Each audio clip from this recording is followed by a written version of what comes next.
আমি বলি যখন তুমি উষ্টা খাবার নখ ভাঙবে, ডাক্তার যত বড়ই হোক তোমার নখ ভাঙার ব্যথা তো থাকবে।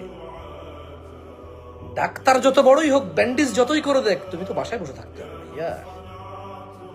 3 সপ্তাহ ব্যান্ডেজ লাগাই থাকার পরে যখন খুলবা, তখন 10 দিন 15 দিন 1 মাস আস্তে আস্তে হাঁটতে বলবে, ব্যথা থাকবে।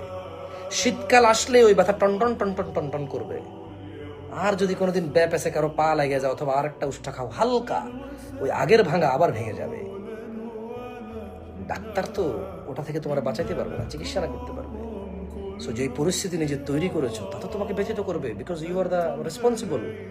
তুমি নিজেই রেসপন্সিবল এটার জন্য। যেখানে এসে গেছো তো এসে গেছো, সাফারার তো তুমি হবা, বাট ঠিক হয়ে যাও।